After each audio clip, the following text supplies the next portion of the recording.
Olá pessoal, esse vídeo vai explicar um pouco mais sobre o Império Romano do Oriente, também conhecido como o Império Bizantino, né, que é um dos mais importantes impérios que a gente tem na Idade Média, especialmente na Idade Média Oriental. Então, vamos lá, vamos começar. Então, primeira coisa que você precisa entender, né? Lembrar, na verdade, existe uma divisão que aconteceu no final do Império Romano que dividiu o grande Império Romano em duas porções diferentes. O Império Romano Ocidental e o Império Romano Oriental. Né? Esse mapa aqui não é bem sobre essa divisão, mas dá para você sacar mais ou menos essa divisão que aconteceu aqui. A porção mais escura do mapa é o Império Romano do Oriente, e a porção mais clara é aquilo do Império Romano do Ocidente que vai ser conquistado depois por um imperador chamado de Justiniano. E o que eu quero que você lembre aqui é o seguinte, né? O Império Romano foi dividido em duas porções e a porção ocidental vai se fragmentar, vai se dividir em vários reinos diferentes, que nós chamamos de reinos bárbaros, o que vai evoluir para o feudalismo depois, enquanto que na parte oriental, no Império Romano do Oriente, a gente vai ter o desenvolvimento de dois grandes impérios. O Império Bizantino, que é o objetivo desse vídeo explicar para vocês, e o Império Árabe, também conhecido como Império Muçulmano, que é extremamente importante para a gente entender a nossa sociedade hoje, para a gente entender o que está acontecendo no mundo hoje. Então agora eu vou explicar para vocês um pouco mais sobre esse império conhecido como Império Bizantino. O Império Bizantino, ele também é conhecido como Império Romano do Oriente, né? Porque ele é a continuação do Império Romano, né? Que não foi conquistado, não teve aí uma quebra, né? Entre o final do Império Romano e a continuação do Império Bizantino. Ele é a continuação do Império Romano do Oriente. Ele recebe o nome de Bizantino por causa da sua capital, Constantinopla. A cidade de Constantinopla ela foi fundada pelos gregos com o nome de Bizâncio. E o imperador Constantino, o mesmo imperador, né, que vai fazer o Edito de Milão, que vai tornar o cristianismo tolerado dentro do Império Romano, ele vai fazer uma grande reforma na cidade de Constantinopla, né, na cidade de Bizâncio.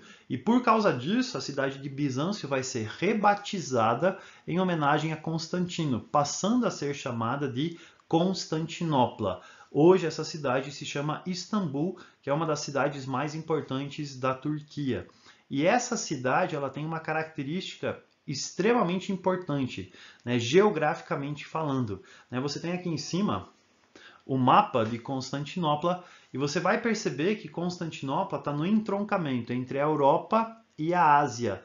Na verdade, a cidade de Constantinopla é uma cidade que uma parte dela pertence à Europa e uma outra parte dela está do outro lado do estreito, né, que pertence à Ásia. Ela é a ponte que liga a Europa com a Ásia.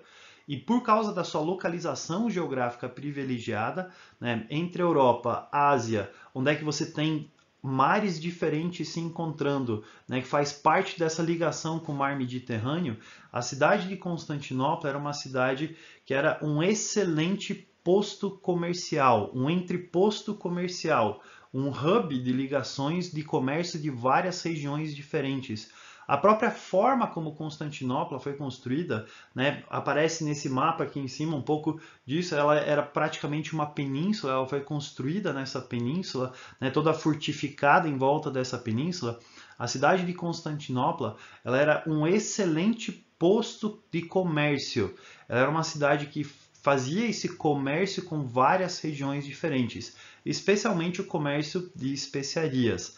E a cidade de Constantinopla era altamente fortificada, né? Então ela era cercada pelo mar, ela tinha uma marinha excelente e a porção que ficava voltada para a terra tinha suas muralhas fortificadas. Isso daqui são as ruínas das muralhas que você tem de Constantinopla. Era um sistema de muralhas triplo, né? Você tinha as grandes muralhas, a muralha exterior e uma muralha pequena com um fosso na frente. Então a cidade de Constantinopla ela era praticamente inexpugnável, ou seja, ela era praticamente impossível de ser conquistada.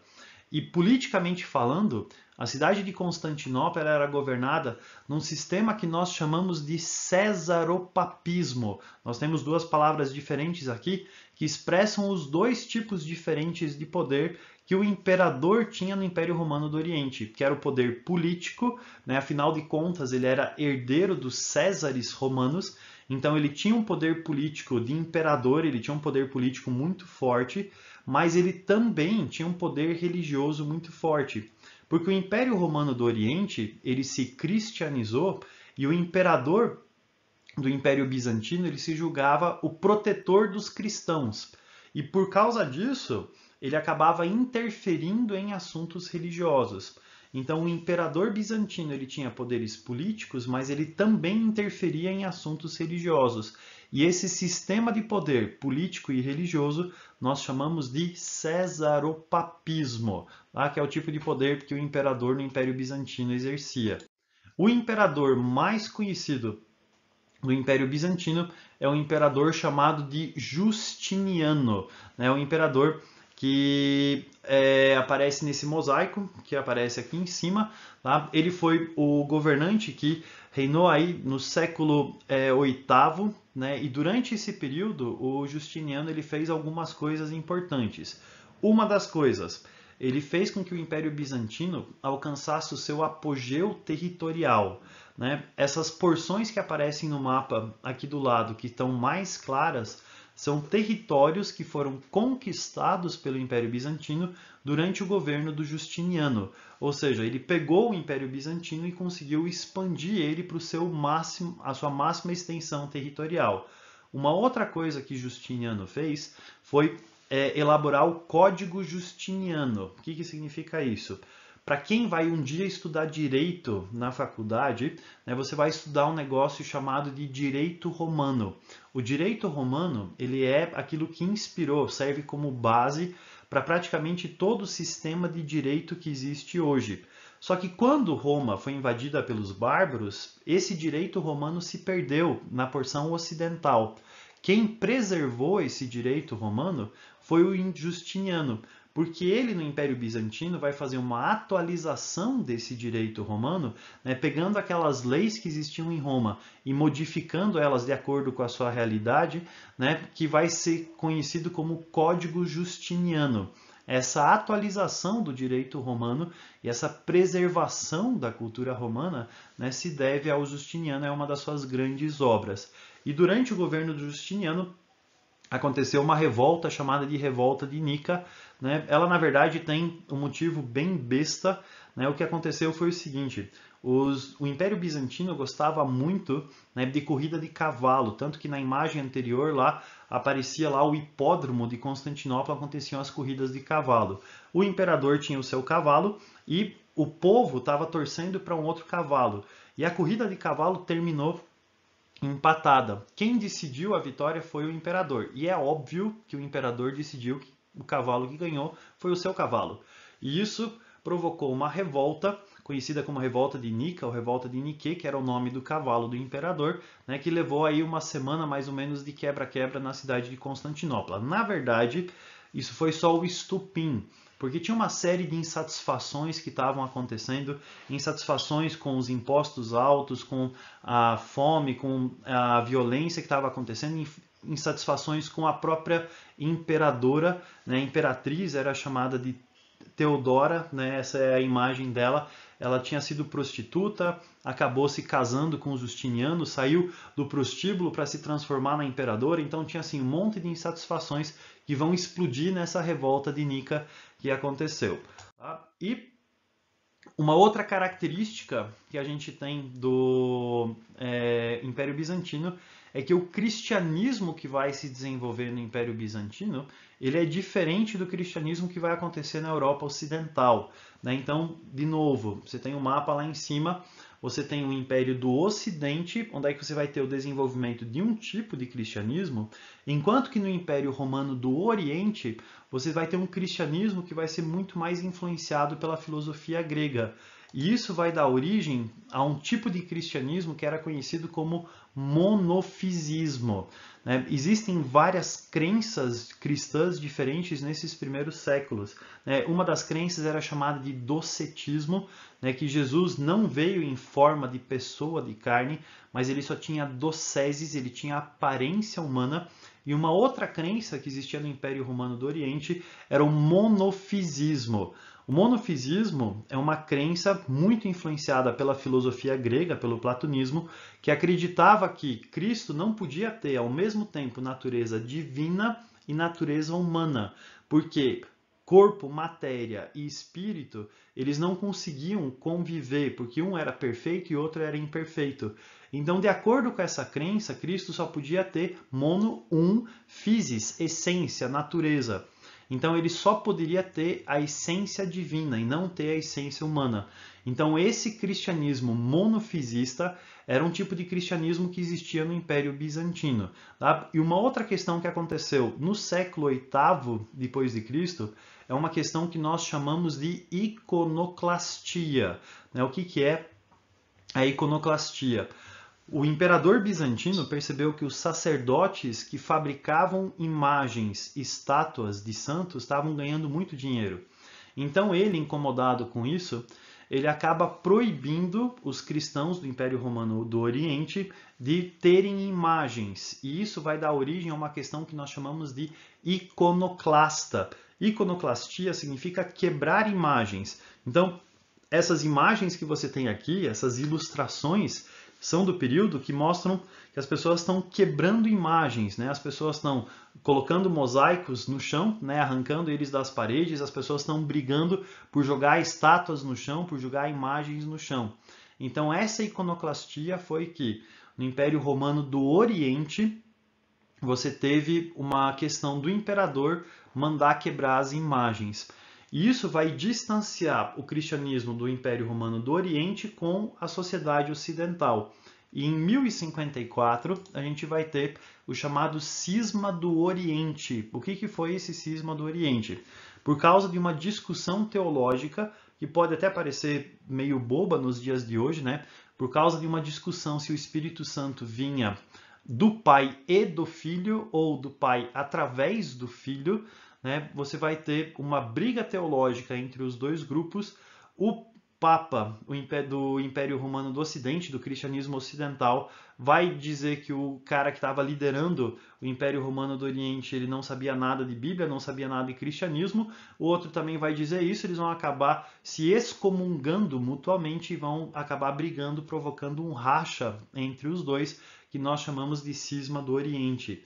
E esse cisma do Oriente vai provocar a primeira divisão dentro da igreja. De um lado você tem o surgimento da Igreja Católica Apostólica Romana, na região do Ocidente, e do outro lado você tem o surgimento da Igreja Ortodoxa, que é uma igreja que ainda existe muito forte na Rússia, na Ucrânia, na Grécia, né, na Turquia.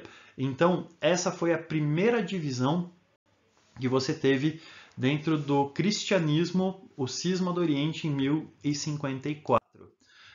Na cultura, né, o Império Bizantino ele tem algumas características. A primeira característica é a construção de uma grande catedral chamada de Hagia Sophia, né, que é essa construção que aparece aqui, que é a Catedral do Santo Conhecimento.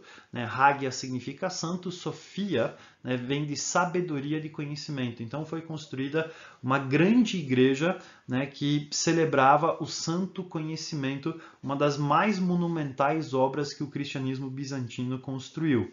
Mais tarde, essa catedral vai acabar sendo conquistada pelos muçulmanos, que vão transformar ela numa mesquita, né, e vão construir esses minaretes, essas torres que tem aí em volta. Elas não são da construção original, elas foram acrescentadas mais tarde pelos muçulmanos.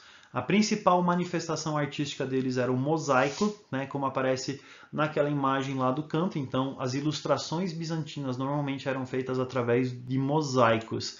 E no direito, como eu já mencionei com vocês anteriormente, né, o direito romano foi preservado através do Código Justiniano. Né? Então, o dia que se você for estudar direito na faculdade, né, você vai entrar em contato tanto com o direito romano quanto com esse Código Justiniano, né, que foi o que preservou esse direito romano até os dias de hoje. E como é que esse império tão poderoso, tão grande, chegou ao fim? Esse império chega ao fim com o surgimento de um novo império, que é o Império Turco-Otomano, que é um império muçulmano. no ano de 1453 depois de Cristo. Isso é quase 1000 anos depois da queda de Roma, né? O Império Turco-Otomano ele vai cercar a cidade de Constantinopla. E nesse cerco de Constantinopla, os turcos otomanos eles vão ter um novo tipo de arma para a qual Constantinopla não estava preparada. É essa arma que aparece aqui do lado, né, atrás do círculo, que são canhões de guerra. E a cidade de Constantinopla, que era praticamente inexpugnável, vai sofrer um cerco tenebroso e durante 6 dias o Império Turco-Otomano vai martelar, martelar, martelar, martelar, bombardear as muralhas de Constantinopla até que Constantinopla cai em 1453. E com a queda de Constantinopla acaba também a Idade Média e começa um novo período da história que é chamado de Idade Moderna. E olha só que interessante. As duas quedas do Império Romano, elas marcam o começo e o fim da Idade Média. A queda de Roma, capital do Império Romano do Ocidente, marca o começo da Idade Média. E a queda de Bizâncio, Constantinopla, capital do Império Romano do Oriente, marca o final da Idade Média. Tá? Então, a Idade Média ela é balizada pela queda de Roma e pela queda de Constantinopla, a capital do Império Romano do Ocidente e a capital do Império Romano do Oriente. Certo? É isso que eu precisava explicar para vocês sobre o Império Bizantino. Abraço!